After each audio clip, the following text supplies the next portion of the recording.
Sebelum mulai, Mimin ingatkan kalau Mimin akan update cepat video Mio Roku-chan Season 2 ini.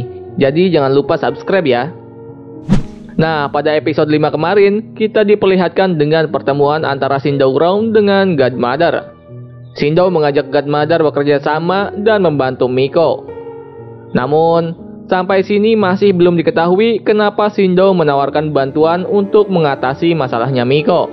Nah, daripada penasaran, yuk langsung aja kita masuk ke cerita episode 6 season kedua.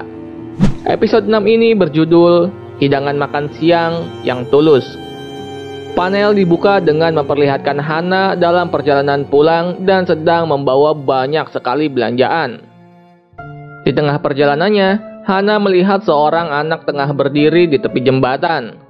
Hana yang melihat hal itu langsung segera berlari sambil menahan leher anak itu menggunakan roti. "Jangan lompat, masih banyak makanan untuk dimakan," ucap Hana. "Aku bukan sedang mau lompat. Jimat keberuntunganku jatuh ke sungai," jawab seorang anak kecil itu sambil menunjuk ke arah jembatan. Mendengar hal itu, Hana langsung memasukkan roti ke mulut anak kecil tadi dan menitipkan semua barang belanjaannya. "Makan roti melon sambil duduk di situ," perintah Hana dengan suara yang agak keras. Dengan mulut tersumpal penuh roti, anak itu bertanya, "Kamu mau kemana?" "Biar aku ambilkan jimat keberuntunganmu itu." "Jimat itu sangat berarti bagimu kan?" sahut Hana. Nah, setelah sampai di bawah sana, Hana segera mengangkat roknya dan mencelupkan kakinya ke sungai. "Ih, airnya dingin.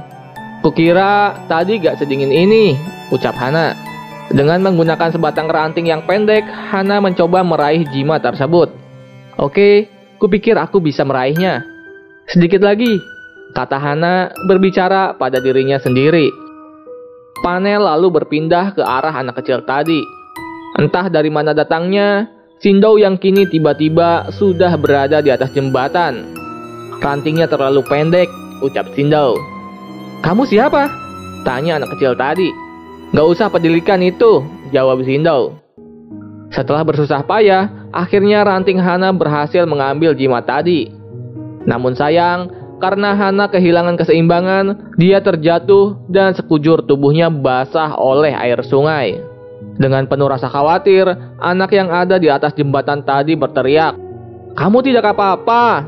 "Tidak apa-apa, tidak basah kok," jawab Hana dengan sekujur tubuhnya yang kuyup. "Tidak basah apanya? Jelas sekali kamu basah kuyup," gumam anak itu.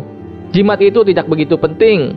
Kamu tidak perlu sampai sebegitunya," lanjut anak itu.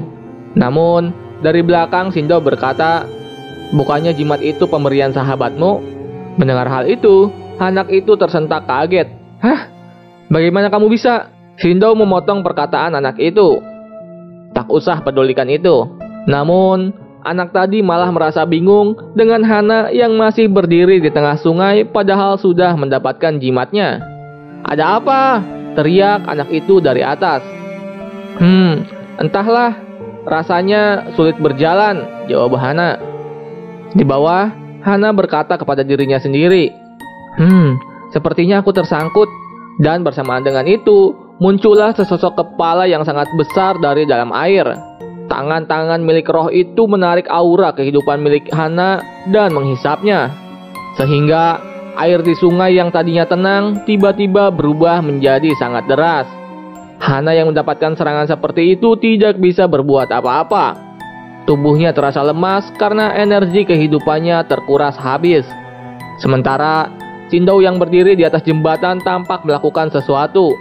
Dia mengeluarkan drone perdukunannya dan hendak menerbangkannya ke arah Hana. Namun, sebelum itu terjadi, muncullah arwah seorang anak kecil yang berdiri di hadapan Hana. Arwah itu menunjuk ke arah bawah dan penyerangan kepada Hana pun akhirnya berhenti. Sementara anak yang dari tadi di atas berlari dan kini sudah tiba di tepian sungai. Anak itu mengacukan roti ke arah Hana.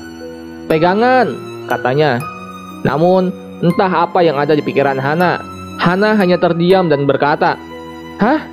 Makanan?" Tak lama, arus sungai tiba-tiba menjadi sangat deras kembali. Hana yang tak kuasa meraihnya dengan tangan, akhirnya hanya mampu meraih rotinya dengan mulut. Oke, di sini Mimin stop sebentar. Mimin mau berpesan untuk para penonton Mimin, jangan sampai pikirannya traveling melihat kondisi Hana kayak gini ya. Oke, kita lanjut. Akhirnya, Hana bisa tertolong dan sampai ke permukaan dengan selamat. Di sana, Hana memberikan jimat itu kepada pemiliknya dan meminta tas serta belanjaannya diambilkan. Nah, anak yang hendak mengambil tas Miko di jembatan tadi bertemu Shindou lagi dan berkata, "Padahal tadi kau bisa menolong kami," ucapnya. Namun, Shindou hanya membalas, "Tak banyak yang bisa aku lakukan tadi. Ini, aku menemukannya tergeletak di situ. Ini punyamu. Kamu menyerah?" tanya Shindou. Mendengar itu, anak tadi langsung teringat asal jimat itu. Ternyata, roh anak kecil yang membantu Hana tadi adalah roh milik temannya, Panel, lalu berpindah. Mimin gak tahu kapan Hana ganti baju dan di mana. Tapi, kini Hana sudah menggunakan pakaian olahraga. Hana menyerahkan sepucuk kertas dan berkata, "Ini, kalau ada apa-apa, telepon saja." Anak itu pun menerimanya dan pulang untuk menemui ibunya.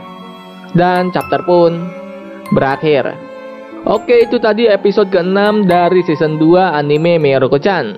Bagi kalian yang tertarik dengan cerita seperti ini, jangan lupa subscribe karena Mimin mau update serial ini lebih cepat. Sampai jumpa di video berikutnya.